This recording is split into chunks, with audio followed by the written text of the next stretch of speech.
നമുക്ക് സൈക്കോളജിയിലെ പ്രധാനപ്പെട്ട കുറച്ച് ടേംസും അതുമായി ബന്ധപ്പെട്ട വ്യക്തികളും നോക്കാം. അന്തർബോധാത്മക സിദ്ധാന്തം ഹെർബർട്ടുമായി ബന്ധപ്പെട്ടതാണ്.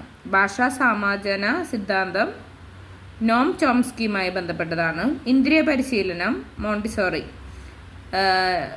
രീതിയിലുള്ള പഠനമാണ്. ഇന്ദ്രിയ പരിശീലനം അതുമായി ബന്ധപ്പെട്ടതാണ്. പരാശ്രിത പഠനം വൈഗോട്സ്കിയുമായി ബന്ധപ്പെട്ടിരിക്കുന്നു. പരോക്ഷ ബോധനം കാൾ റോജേഴ്സുമായി ബന്ധപ്പെട്ടിരിക്കുന്നു. ഫ്രൈ പ്രതിഭാസം ജസ്റ്റാൾട്ട് മനഃശാസ്ത്രവുമായി ബന്ധപ്പെട്ടതാണ്.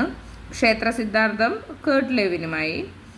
അന്തർദൃഷ്ടി പഠന സിദ്ധാന്തം ജസ്റ്റാൾട്ട് മനഃശാസ്ത്രവുമായി ബന്ധപ്പെട്ടതാണ്. സിമുലേഷൻസ് കാൾ സ്മിത്തുമായി ബന്ധപ്പെട്ടത്. കഥാകഥന രീതി പ്ലാറ്റോയുമായി ബന്ധപ്പെട്ടതാണ്. വിദ്യാലയ നിരാകരണം ഇവാൻ ഇല്ലിച്ചുമായി ബന്ധപ്പെട്ടതാണ്. അതിപ്രാവീണ്യ പഠനം ബെഞ്ചമിൻ എസ് ബ്ലൂമുമായി ബന്ധപ്പെട്ടതാണ്. ആഗമന രീതി അതുപോലെ തന്നെ കളി രീതി ഇത് രണ്ടും ഫ്രോബലുമായി ബന്ധപ്പെട്ടതാണ്. പ്രശ്നവിന്യാസ വിദ്യാഭ്യാസം പൗലോ ഫ്രയറുമായി ബന്ധപ്പെട്ടതാണ്. ഓക്കെ, അപ്പോൾ ഇത് പരീക്ഷയ്ക്ക് ചോദിക്കാവുന്നതാണ്. അപ്പോൾ ശ്രദ്ധ കൊടുത്ത് പഠിക്കുക. താങ്ക്